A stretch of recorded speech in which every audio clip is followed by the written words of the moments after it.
Hey guys, people are always asking me how to fit the loomis method onto people's faces and heads that don't necessarily fit the average proportions, which is pretty much everyone, because we're all different. So we're gonna have to learn how to modify and adapt the loomis method to the subject that we're drawing. I got a few people here that don't fit those standard proportions, even a baby. And then at the end, I'll show you how to adjust for an open jaw, open mouth. So let's do this. All right, so this first one is Ron Perlman. And I think you can probably tell his jaw is much larger than the average person. His forehead is smaller.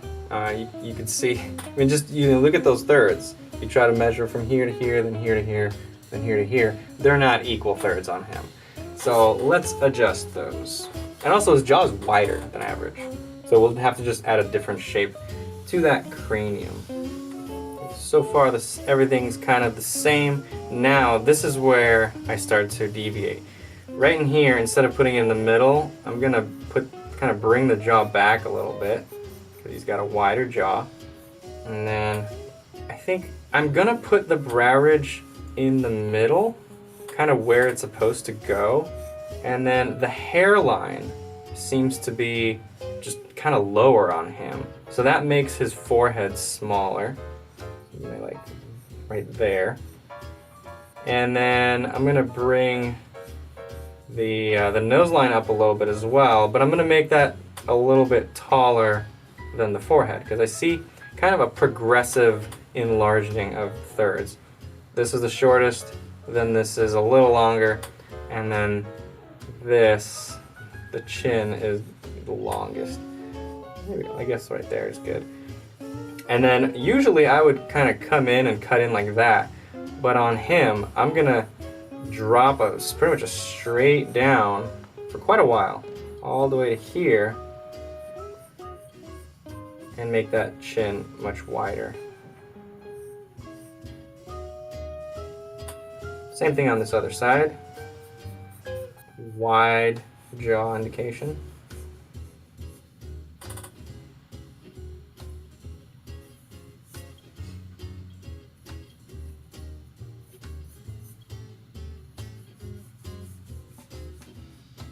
Front plane, side plane really shows you how wide this chin is over here and how wide the jaw is back here. From this angle, you wouldn't usually see the corner of the jaw come out that much from the side plane. It'd be usually pretty subtle. Plus the front plane is already so wide.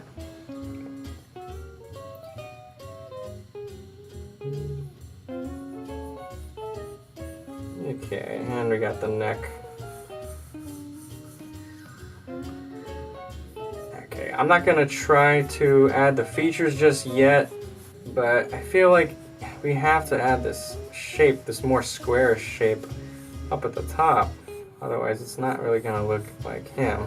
And that's more caused by the hair shape, but maybe a little bit of the head as well. Maybe he's got more of a square head. So changing the proportions of the loomis head to fit the people you draw isn't going to be just about changing the relationship between the thirds. It's also going to be about changing the shapes. Is the jaw wider? Does the jaw come forward more?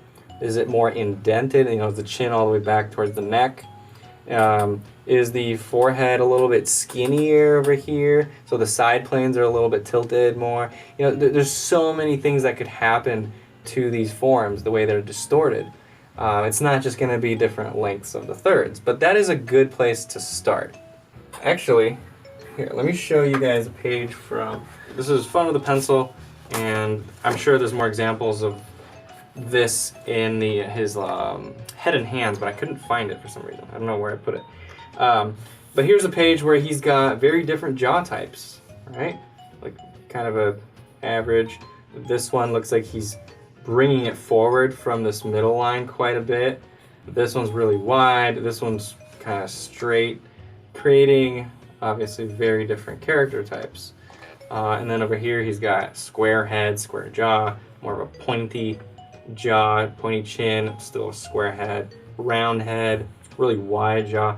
Lots of varieties. And here from profile, look at the differences.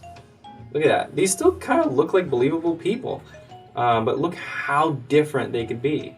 Chin all the way over here, or chin pointing all the way over here. Lots of variety in people, but the basic concept of round cranium with the sides chopped off and kind of a boxy pyramid-like jaw attached to it, it applies to everybody. You just have to distort these forms. You know, when you know the average, when you're really comfortable with the average from any angle, you can look at a subject and you can instantly see how they're different from the average, because you have something to compare it to in your mind, right? You know what to look for. So even though you're usually not going to be drawing an average loomis head when you're drawing someone from life, it's still very important to know that average loomis head. Okay, let's do another one. This time we got Tom Hanks. Okay, and you can see, okay, you can see in this one he's got a very large forehead. And his hairline kind of adds to that large forehead, but from the bottom of the nose to the chin is actually not that much smaller than his forehead. So it's more of his middle third that's just really small. So, okay, let's draw this one. Again, start with this cranium. And notice how much lighter my initial lines are than my final lines. I slowly go darker and darker as I'm getting more and more comfortable with my placement. I don't want to start dark because then I can't erase. Basically, when I look for where that side plane is, I look for the right in here, right where the forehead turns, and kind of where the eyebrow peaks, or sometimes where the eyebrow ends. Really depends on the person. But on him, it's about halfway. You got that perfect 3/4 view. Okay, and then he's not looking up or down. So there you go, there's the brow ridge. Maybe I should lower it a little bit. Okay, lower that. Make some room for that forehead. I would put the nose here, but because this middle third is supposed to be smaller, I'm gonna move it up. But I don't think his head overall is very different from the average. Like his head shape, maybe a little more square, but as far as the length versus width is kind of the same. So I'm gonna kind of use where the nose should be to find the chin, and then I will bring the nose up. Right about there.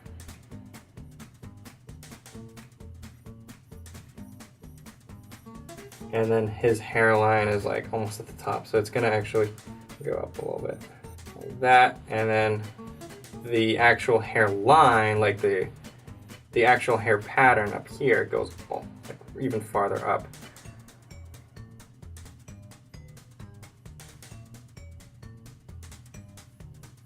As far as the width of the jaw, seems like it's kind of average. He's got maybe a little more of a square here, but he's getting a little bit, droopiness on the sides.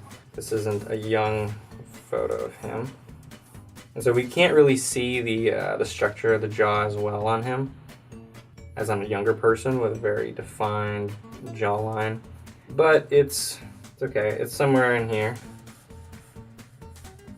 And actually on him, I feel like that ear is kind of farther back, so I'm gonna start the jaw more over here.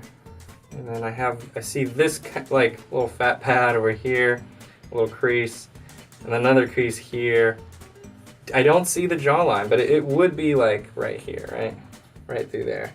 I just don't see it.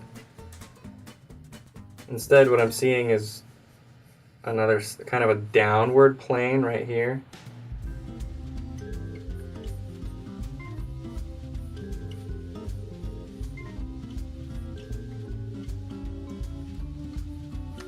And keep in mind, it's not going to look like them yet because I'm not adding features. The features will really, the shape of the head should look like them, but you're not going to be like, oh yeah, that's Tom Hanks, just without features on it.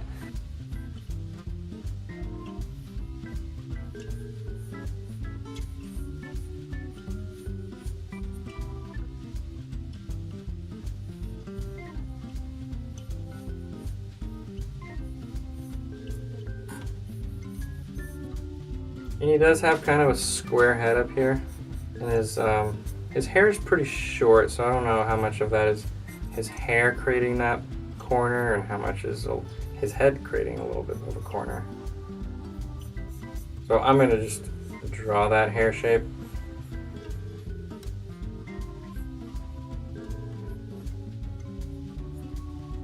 And as far as the actual shape along here, I'll show you guys that a little bit later in this video. I kind of consider that as part of the features, like the cheekbones and all the muscles and pads around the jaw. I usually just do like, okay, what's the basic shape of the jaw? How wide is it? Where is this corner? Where is the front plane versus side plane? That sort of thing. That's what I start with. Then later on, as I'm doing the features, I'll add the exact shape of the cheekbones, the exact shape over here, exact shape of the chin. I don't start with that. I'm starting with simpler forms.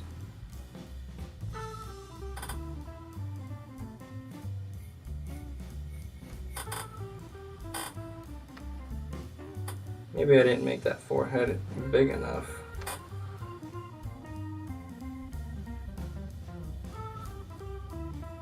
If I was doing a caricature, I'd really push that up, but okay. Okay, I'll do one more where I'm focused on showing you guys about changing proportions to fit the type. That's Olivia Munn. And with her, look at those cheekbones. I feel like with how big those cheekbones are, even though I just said that I don't usually include that, that just kind of has to be a part of that jaw shape. The side plane of the jaw goes out towards the sides. So anyway, okay, let me start here. I'm going to start with that circle. Somewhere around here, the side plane. It's not looking up or down. Again, all of these actually kind of just straight on angles. Celebrity photos, the cameraman's usually eye level with everybody's head. And her thirds don't look like they're really that extreme deviation from the average, so I'm just gonna do the average. I think I tend to make the chin too low every time. I think I did that with Tom Hanks. Okay, so there's my thirds, pretty much average. And I feel like, okay, I'm gonna have to angle this out a little bit. Center of the chin. From there, find kind of the width of the chin. And then connect it to the jaw in the back. And then, okay, so I'm gonna chop off, I think I forgot to chop off the side here, because it is enough of a front angle where you're gonna start seeing some of this ball chopped off. A little bit of the flat side of the head is coming through. That actually does change where the center line goes. Make sure to do that before you place your center line. That doesn't change the jawline too much. Okay, now usually what I would do is I would do this and just kind of drop a line down to the chin, and that'd be kind of a decent average. With her, the cheekbone really comes out. And so I'm gonna do kind of something like this. Boom. Bring that over to the other side. And then, again, so normally I'd go from here and kind of just drop a straight line to the chin. Can't do that with her because that's not where the side plane is. The side plane is all the way over here. And then from there I can kind of connect it to the forehead.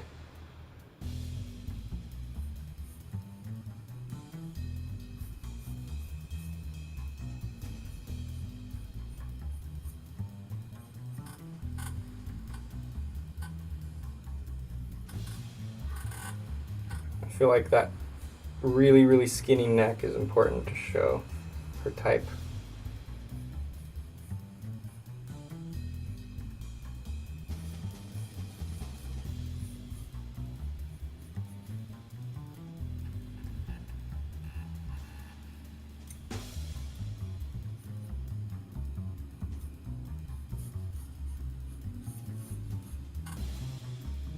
Another rhythm I like to use, and actually the one I used in my very first video, is from the ear, from the top of the ear, following that across the ridge of the cheekbone, and then turning that down this way.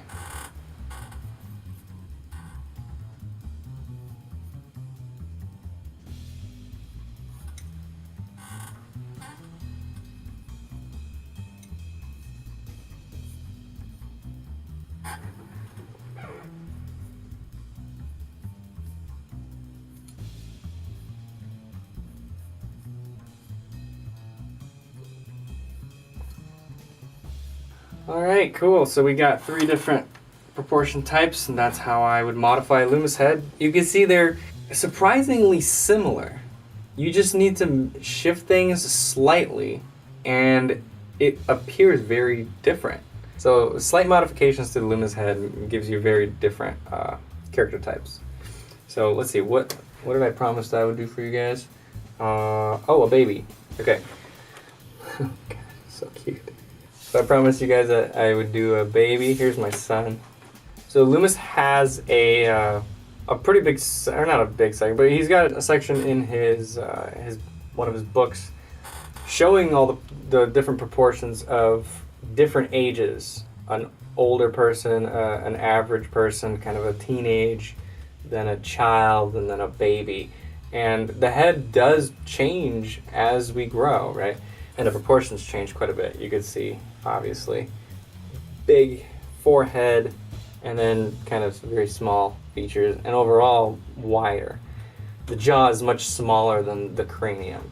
So let's see here. I'm trying to keep this quick. This is quick sketch.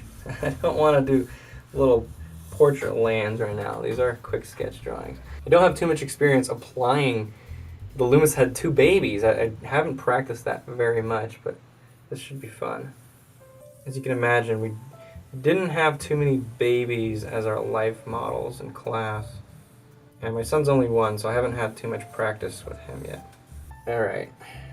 I think I'm going to start with just a ball, same way, chop off the side, and then the jaw just needs to be much shorter. Like, typically I'd maybe put the chin down here. On a baby, I think it'd be like maybe here. The whole thing just needs to be shorter, wider. And then instead of putting this brow ridge over here, I have to drop everything. So the brow ridge would be like right there. And I think he's looking up a little bit, actually. Curve that up this way. And I don't know, the ear probably wouldn't go there. Like, we're kind of just dropping everything. Looks like the bottom of the nose is pretty much halfway between brow and chin, so put the nose here.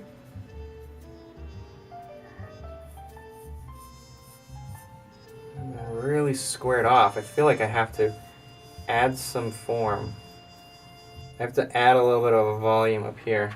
And he's smiling, so his cheeks are coming out more. That's part of the expression. If he had a neutral pose, I don't think it'd be coming out that much, but hey, expressions, we got to draw expressions too, right? So we can adjust the Loomis head to fit certain expressions too. So this jaw comes out, not the jaw.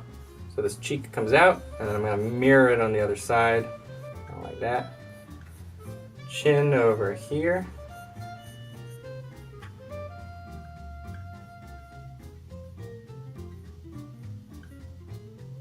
And then the jaw is very round, covered with a whole bunch of fat.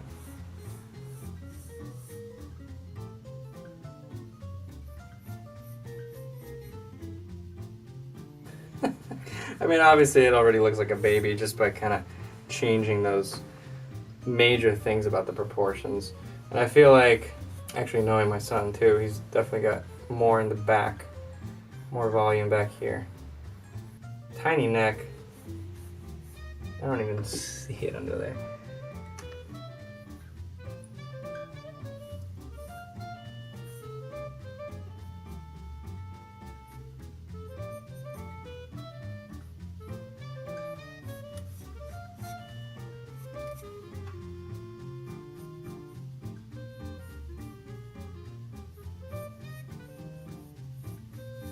Okay, I'm probably getting a little too carried away with some of the details here.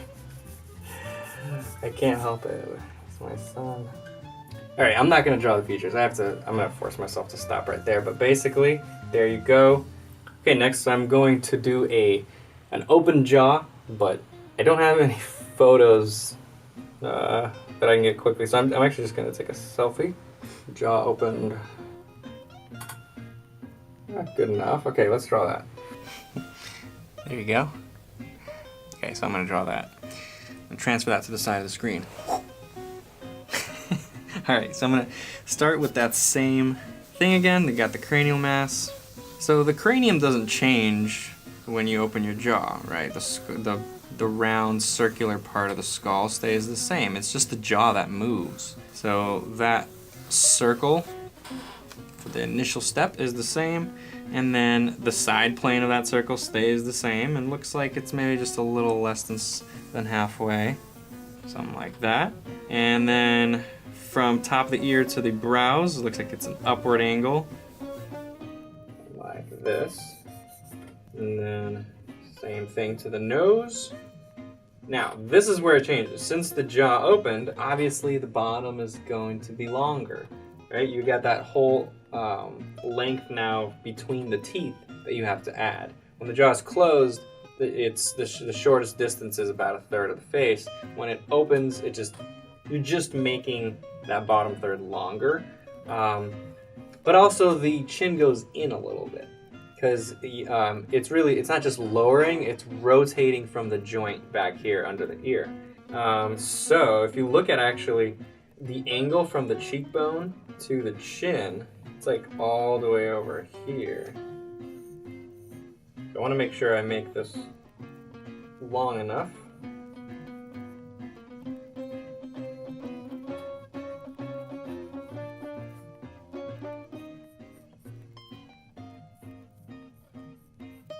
And as the jaw opens, this whole bottom plane compresses against the neck, right? You got all this skin, and then it kind of gets pushed out. So this bottom plane is kind of round right here. And I'm cutting through the cheekbone, actually. I'm not including it. There would be an extra mass over here, which I would add in once I start putting in the features. As far as the center line, I'm going to keep it going, and then right here, you have to start bringing it in.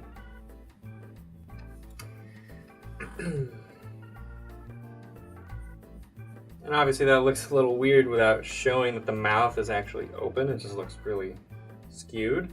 So I'm just going to do a quick shape indication to show that this mouth is open.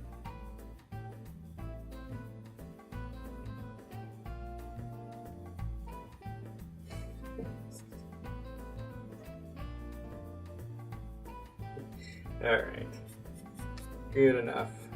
I just wanted to share with you guys this idea that the jaw isn't always going to be closed. Even if you don't see a whole, like the lips opened, sometimes the jaw can be a little bit wider. Like, you know, watch my chin. Right? I can open my jaw and lengthen that bottom third without opening my lips. So that's something that you might want to consider as you're looking at the model. Is the jaw slightly relaxed, or are the teeth actually touching? There you go. Not the most flattering image of myself, but gets the point across. If you guys have any more questions regarding the loomis method, go ahead and leave a comment below. Tomorrow for the 12 Days of Proko Quick Sketch Edition, I'm going to be showing you a more intuitive loomis head approach. See you then.